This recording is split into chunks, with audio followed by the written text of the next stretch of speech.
Welcome back, guys, to another video. And in this video, we're going to be talking about all things regarding Pakenham. Now, for those of you who don't know what Pakenham is, it's about an hour away from the Melbourne CBD by car during traffic and about an hour and 20 minutes or so via public transport. And Pakenham is a location that has been growing over the past 6 to 12 months or so and has been on a lot of people's interest list. In fact, I'm a little bit late to cover this video, even though the community has been investing in this location over the past 6 months or so. And rather than a full in-detail video about it, I want to give an update on Pakenham and whether you should be considering it in 2026, because a lot of things have changed. And the first thing we want to do is actually go through the data itself. Pakenham is around 750k median buy price. You can find homes all the way from around 680 all the way up to $800,000-$900,000 with around a 3.5% yield. Now, you still can find properties above 4%, but it is more rare these days in that location. It has about 55,000 odd people or so, and when you look at the past growth over the past 12 months, it's done about 7%, which is a good sign to see, and we're likely to see more growth going into 2026.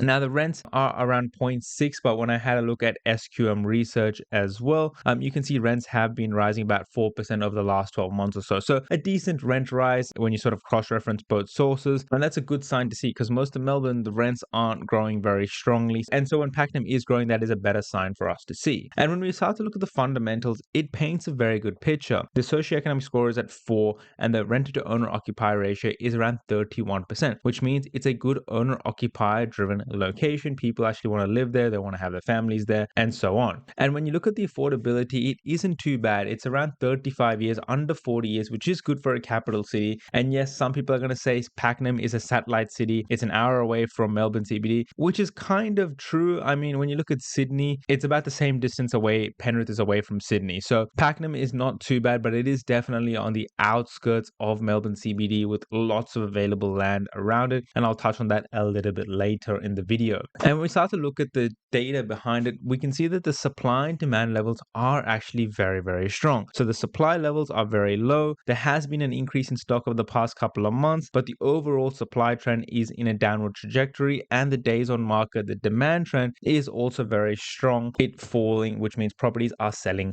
quicker. Now, one red flag you're going to see is a vacancy rate of around 3.07%. You also cross-reference that with sort of SQM research. The vacancy rate on SQM research is at postcode level, and you can see that over the past couple of months, it has been on the rise with around 1.9% vacancy, and this is likely because more and more investors are buying into the area, which will mean there's more investor competition, more rental properties available on the market, and harder to increase and secure a tenant in the future. So that is something to be well aware of if you are choosing to invest into Pakenham.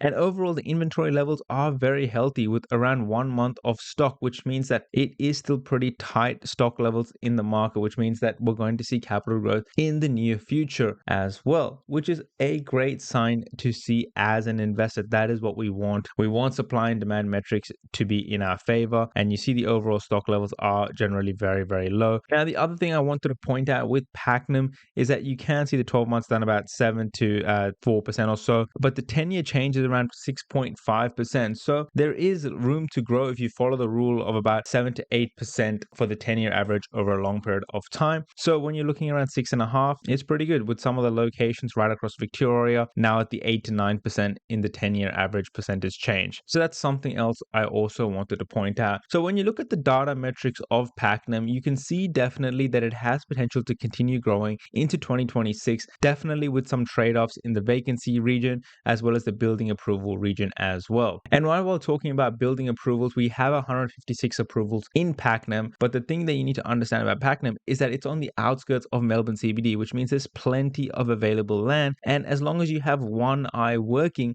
then you can already see there are parts of Pakenham which are being developed for new housing over here, right here, and then you also look on the right hand side, new parts are being developed, and this is something that you will have to accept if you consider Pakenham as a location for investment. It is undeniable that in the near future and in the future in general, we're going to have more housing come around these pockets because there is a lot more investment going into Pakenham and the wider Shire as well. When you look at Pakenham East Precinct structure plan, you can see on the map itself which parts are all going to become residential. And when you have this lightish cream color as the residential legend, you can see that a lot of the streets, a lot of the new areas of Pakenham past the golf course, which you can see on the map here, which is the golf course, a lot of this area area is going to become new housing. Now, when that housing comes, when it'll be officially developed, how long that'll take to come, it's going to take a while. It's not going to be in the next 1 to 2 years. Some housing may come online, but over the time, we're talking about 5 years or so for more and more houses to come. So in that time, there is money to be made in Pakenham around that 650 to 700 to 750k price point.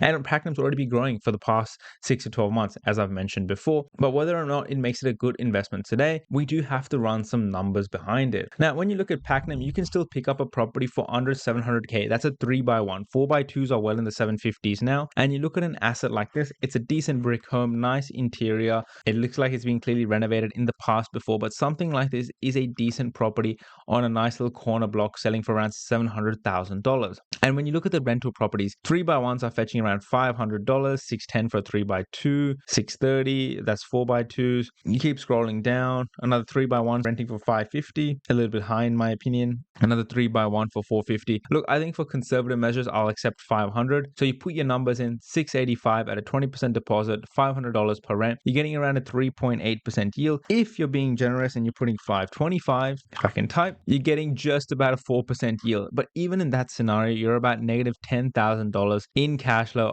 after your tax return. So it's honestly not the best in terms of cash flow. It is very low and it's going to make your future serviceability more difficult. It is going to take more money out of your pockets on a year-to-year basis, and rents will take some time before it jumps up and where it will cover. So that is something to keep in mind. Even if it was at $600 rent, which is better, you get around negative 8k. And by the time it gets to 600, it's going to be a while. We're talking about 1 to 2 to 3 years in my opinion. So you're going to be in some negative cash flow during that period of time. Now, 12 months ago, this property would have been around 620, maybe 630. Around that point, it would have been a lot better. So if you do go to Pakenham as a point of investment, you do have to understand that cash flow is very tight. You do have to understand that you may get capital growth, but after the 12 to 18 months of Pakenham's growth, you're going to be left in a bit of negative cash flow that you have to understand that you need to maybe offset with future savings or need to put in more deposit to limit that buffer and so that you can continue to borrow more money for a bigger and better portfolio.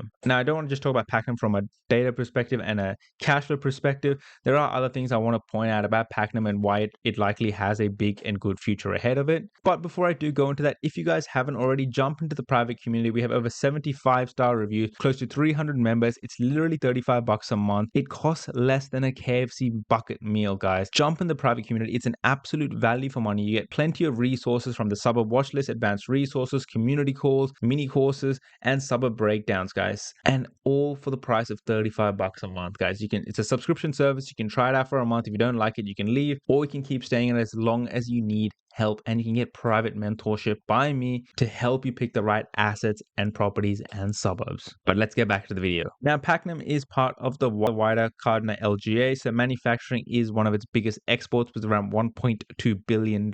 And when you select all the Pakenham suburbs, you can see that manufacturing takes up a large percentage of that. So most of the employment, most of the exports is likely going to come from manufacturing. And when you look at the employment sectors, they're mostly doing construction, manufacturing, retail trade, healthcare, and social services. So it's quite diversified for that location, but its main exports is manufacturing in that sense, and it is a growing little hub as well. And the wider Cardinal share is one of the fastest growing regions in Australia, right? It has about 112,000 residents and a population projected to grow about 200,000 people by 2021. And when you look at the wider numbers, you can actually see that a lot of Pakenham, it's growing from around 55,000 people all the way to about 88,000 people by 2051. So this is a growing location with lots of people moving into the area, families, first home buyers, one being pushed by affordability, so they're pushed to the outskirts of the CBD, much like a lot of young couples are right across New South Wales and Brisbane. That is happening in Melbourne CBD in around the Pakenham area, and we need homes for them to live in. And it is going to be a continually growing area with more infrastructure and investment poured into this area. It's got a train line, it's got a highway to the CBD, albeit it's not very good, but it's still there and it is still accessible. And that's the important thing. And when you start to look at Pakenham, Pakenham, there are a couple of big things happening with Costco going to open a $74 million superstore by 2027. Let's hope it actually opens in 2027. A lot of these projects often get delays, things happen, and things take time to come across. But that's a huge plus. Costco will continue to drive local employment. You need a lot of people to run a Costco. It's a massive warehouse, and it's a good start because a Costco comes and other shopping centers come by nearby as well, which is a huge plus for that local economy. And then the other major thing that's happening is the Pakenham Community Hospital, where the Victorian government invested around $800 million to build community hospitals in this area, which is going to bring healthcare services, going to bring more local employment from medical nurses to staff to nurses to technicians, trades, and many more into the area, which is what we need to help drive economy and growth in a local area, which is going to bring more people, not enough houses, we get capital growth. That's usually how these things happen. And this is expected to be completed in 2026, so this year. And that's a good thing. So there's a lot of money being spent in Pakenham that makes it more lucrative than other locations around Melbourne CBD. It's a growing area with lots of potential. Affordability is very good. It is far away from the CBD, but it is a trade-off you need to make. And then the other trade-off is the abundant amount of vacant land and developable land, which will inevitably happen, which is not the worst thing, but it could slow down price growth in the future. Right now, in the next 12 to 18 months, we're probably looking at another close to 10% rise in prices, but after that, it may look to slow down where it matches sort of the newer off-the-plan sort of properties. Now, that is sort of my opinion and how I see Pakenham at this point in time. From a cash flow perspective, I probably wouldn't go for this because it will impact overall serviceability. But those of you who are okay with that negative cash flow, who want to buy in a CBD, a good affordable prices at a decent budget, then Pakenham should be on your watch list for 2026 with some trade-offs to keep in mind. Remember, no suburb is perfect. You have to make trade-offs to pick the right location. And so if you have any questions at all, jump in the private community. That is where I am to help people. I help people on a daily basis making the right choices, trading off the right decisions, and helping them on their journey. So if you have any questions, jump in and I will be able to assist you. Till next time, thank you very much.